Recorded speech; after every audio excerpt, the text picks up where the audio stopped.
everybody! I'm here today to tell you that every driver needs to hear this crucial piece of information. That's right, I truly believe that every single driver on this earth right now and in the future needs to watch this video and needs to hear this crucial piece of information. So with that being said, smash the like so we can get this video across to everybody. Give it a thumbs up, smash the like, do it right now. Let's get into the video. Here's the piece of information that is so crucial, so critical for your success as a driver. Driving is all about habits. That's right. Driving is not about three-point turns and turning right and turning left. It's all about habits. Now, you can either have positive habits or negative habits. And I know you're thinking like, hey, Mike, why are you giving me a life success talk? Well, yeah, life is about habits, but specifically driving is well about habits. It is definitely about habits. And I'm going to encourage you to have the positive habits, and the positive habits will keep you safe. Now, let me give you some real life driving examples, okay? Signaling, using your turn signal. There are three groups of people when it comes to signaling. First group, ones that use their signal all the time. Second group, ones that use their signal only when they have to. Only like when they have to get into a lane and someone has got to slow down in that lane or let them in, then they'll use their signal. They use their signal only out of necessity. The third group, people that don't use their signal at all.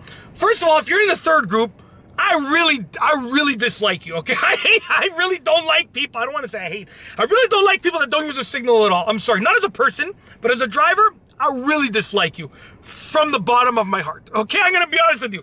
But if you're in the second group, I still encourage you to make your way to being in the group that uses your signal all the time. But using your signal will keep you safe, and I'll tell you why. First and foremost, if you don't signal, okay, you are relying on your ability to not make a mistake. So let's say you check your mirrors and you check your blind spot. And you're like, why do I have to signal? I check my mirrors on my blind spot, nobody's there, let's switch lanes, baby, let's do it up. So you switch lanes. Well, what happens if you didn't see someone there? Let's say you didn't see that person in your blind spot because they're driving a very small car, right? So you switch lanes, boom, accident happens. Okay? Your insurance goes up, your life changes, you now have an accident on your record, your whole life has changed.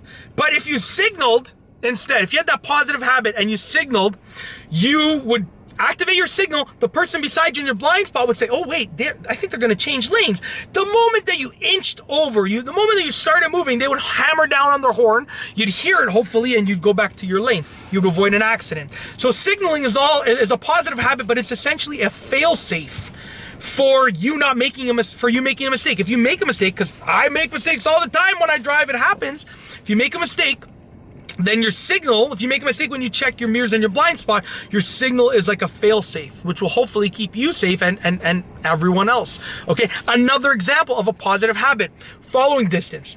You see, with following distance, like there's people who just follow too closely and people that follow, at a good distance. And then there's a small, tiny third group of people that follow way too far back, which that's a whole different story. But I'd rather you follow too far back than too closely. Because if you follow too far back, you're going to annoy other drivers, but you're not going to cause an accident in front of you. You're not going to hit someone. If you follow too closely and they slam on the brakes in front of you, boom, just like that. So when you have a close following distance, when you're following too closely, okay, and the person in front of you slams on the brakes, you are essentially relying on your reaction time to brake on time, to brake effectively and not hit them. But if you don't react on time, you're gonna rear end them. But if you have a safe following distance, if you follow at the normal, acceptable, safe following distance, then if your reaction time is a little bit off, you have that playroom. You have that give and take to brake, to still not rear end them and brake on time. Even if you react a little later than usual, you should still be okay because you have that massive distance between you and the car in front of you. So you see, having a good and safe following distance is a positive habit, and it's also a fail-safe for you making a mistake of having a reaction time that is not absolutely perfect, which we all do. We all get distracted. It's just the way that we're humans. It's the way that we are. It's our nature, right? So if you can develop positive driving habits, then I can promise you that you will have a much better driving career than if you had negative driving habits. You know, bad drivers, they end up spending a lot of money because their insurance goes up. They're getting tickets all the time. They're getting into accidents all the time or near accidents. So they end up spending a lot of extra money, okay?